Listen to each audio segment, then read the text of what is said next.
Welcome to Edinburgh, the capital of Scotland. We have a full 24 hours here to get the full Scottish experience.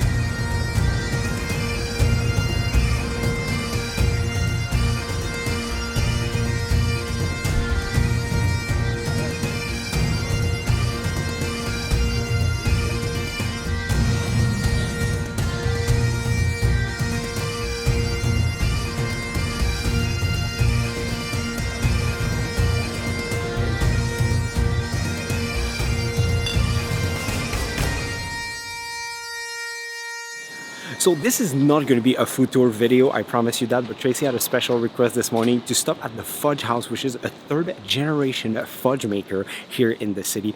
They've been doing this since 1949, and apparently it's one of the best fudge in the world. I'm very excited. It's stuck. This is lemon meringue. But which one is your favorite? I like the one that you did. The salted one is my favorite. Okay. Really nice.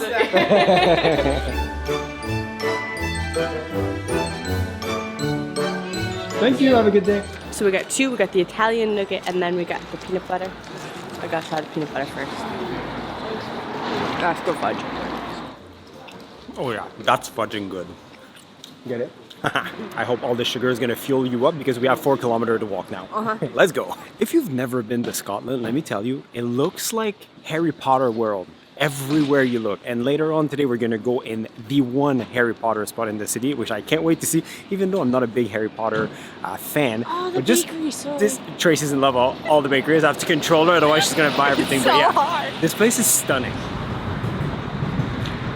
You know you're in Scotland when there's literally signs telling you where the whiskey is. So this morning we are about to board Her Majesty Yacht Britannia, a ship that served the British family for over 43 years, went to 600 ports around the world in 135 countries, including Halifax, Nova Scotia and Canada, where we're from. Are you calling me? Oh no, okay. It's an audio guide, it's very big.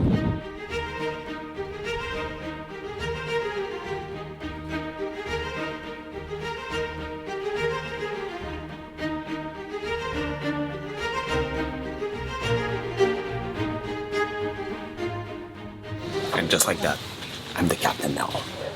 So right now we are on the royal deck. When the boat was coming into port, this is where the royal family would be to admire the view of the promised land. Do you want to practice your royal waving?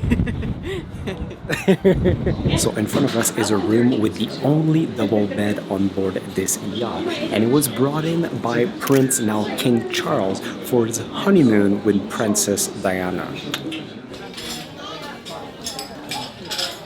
So on board, there's even a tea room on the second floor, and I couldn't resist. So it's lunchtime, we're a little hungry, so we're stopped in for the tea room for lunch, specifically sandwiches, because I feel like that's a very British thing to do on the ship. So we're having some sandwiches. So for my drink, I got a Fingal beer, which is a craft beer made here in Edinburgh, and it has the same name as the sister ship of this ship, which you can actually sleep on. One day we'll do that. It's very expensive, but it looks fantastic. And that's a very nice craft beer. Tracy got the chicken sandwich, was recommended by our waiter. I got the salmon one because I do love smoked salmon. Everything I expected and more. Okay, this sounds weird, but it's really, really, really good. This is so British. Let me put my finger up. I feel like I got the full British experience now. And it might not seem like a lot, but these sandwiches were insane. Do not underestimate Brits making tea-style sandwiches. Oh my goodness. We are now in the main dining room, and so many important people throughout history dine here with the royals, including Nelson Mandela, Bill Clinton, and so many more.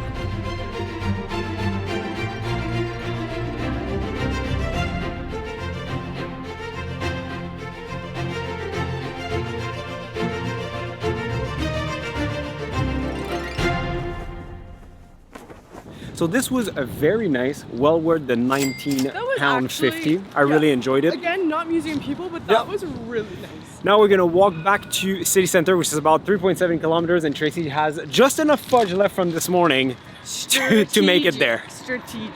Definitely gonna make me walk faster.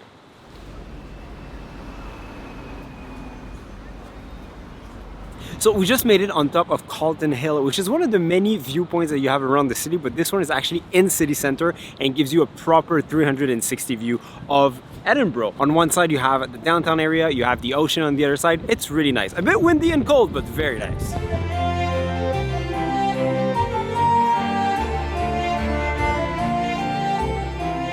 Calton Hill is also way more than just a viewpoint. There's actually a bunch of different monuments, including the first observatory in the region that was built in the 1700s, and also a building that kind of looks like the Acropolis in Greece, because Edinburgh was actually known as the Athens of the North back in the days. It might be a little bit hard to see from here, but there's an actual like super beautiful hill, you know, like one that you see in those picturesque photo of Scotland. It's right here in Edinburgh, and that's one of the other viewpoints that's also very nice, but that's a little bit more of a proper hike, where here it's just, you know, stairs.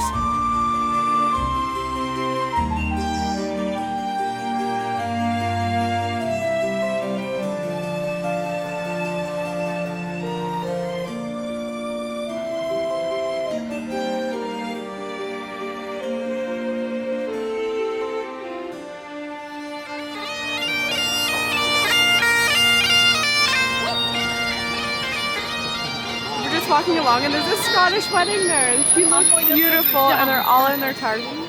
This was one of the most Scottish things I've ever seen in my life, and it's cool because they were walking actually on the Royal Mile, which is a street that was used back in the days by the royals to go from the Edinburgh Castle to the Holyrood Palace.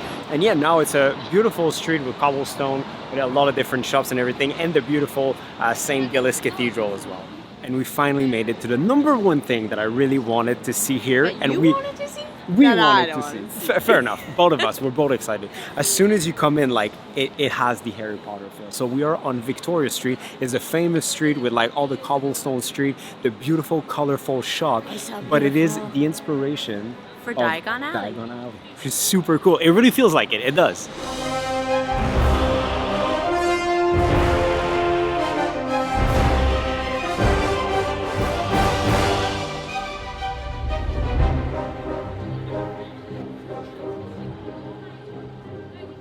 So correct me if I'm wrong, but J.K. Rowling actually never confirmed that this was the inspiration for Diagon Alley. The only thing that we know for sure is that she's been here and Diagon Alley kind of looks like that. But all the signs even on the streets say that fans believe that, right? Not J.K. Rowling said. So anyway, it's definitely, I believe it. I believe it. Yeah. It has to be. Just at the bottom of Victoria Square, they have like one of those cute little weekend market where they sell a little bit of everything, but they have Ethiopian food, which is like literally my favorite food in the entire world. It's not supper time yet, but like, whew, I'm missing out. So behind me is the famous Edinburgh Castle. Yes, a real castle that was used by real royals back in the days. Now it is one of the most popular tourist attractions here in Edinburgh. But actually, fun fact, earlier, the boat that we visited, that is the most popular tourist attraction, not just here in Scotland, but the entirety of the UK. So I am no whiskey or liquor fan in general, but while in Scotland, I feel like we have to do some sort of Scotch whiskey experience, and that's exactly what we're gonna do right now.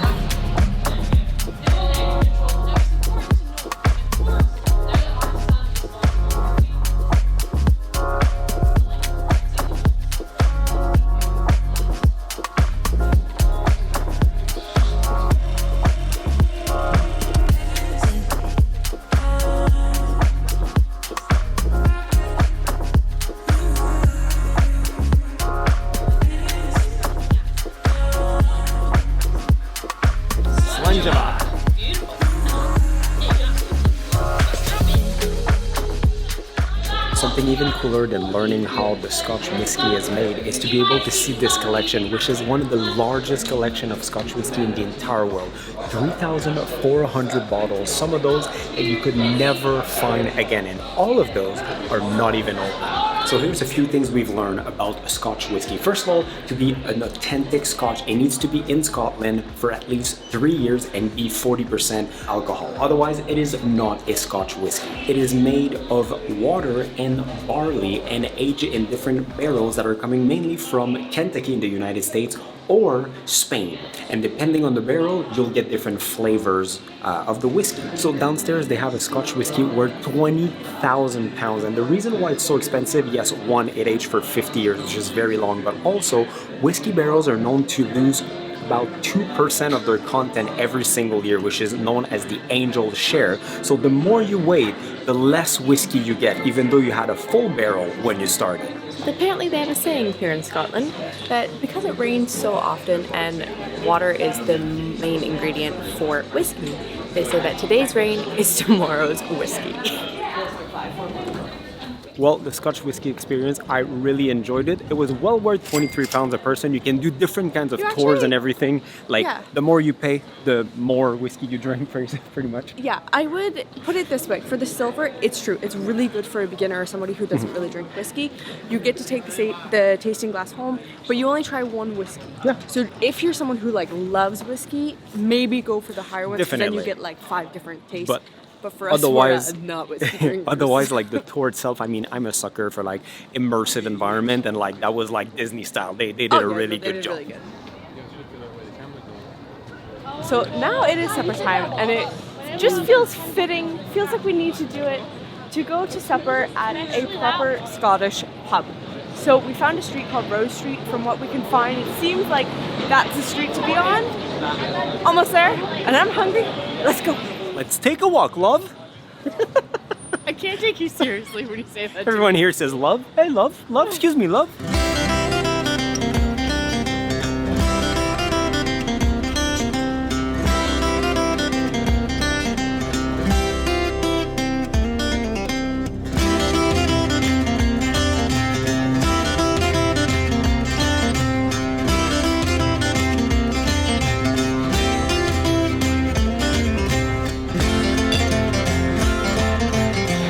A good Scottish day. But while we're waiting for a table,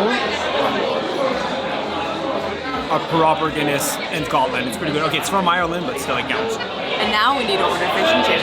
I don't know if it's every pub in Scotland or in this city, but this one particularly is dog friendly. Like there's a super nice dog walking around. They even gave him water and everything. That's pretty cool. So trying to get the proper bite, tartar sauce with fish, having fish and chips. It's very hot. Something popular in this part of the world is mushy peas. Doesn't look very appetizing, but it's actually pretty good. First bite of fish and chip, which is, by the way, haddock. That is so good. Well, that was an amazing fish and chip. 10 out of 10 would do it again. So good. I have to say, I'm a big fan of the pub culture here in Scotland. Just people treat it as a cafe. Just go alone, have a little pint, you know, chillax, and then go back home. I love that. No, otherwise, I mean, we only scratched the surface of Edinburgh and Scotland today, 100%. But it definitely gave us the hit to like come back. Oh man, I can't wait. And I think we want to bring my parents back after like talking so many times. Yeah, they always wanted to come here. Obviously Edinburgh is great, but do obviously way more of Scotland. I personally, I want to go to the Highlands next time. It's kind of like on my bucket list, so we're gonna definitely do that this year, next year. I don't know. We travel. I don't know. We just travel. We don't make plans, but we will for sure. And until next time, see you guys in the next one.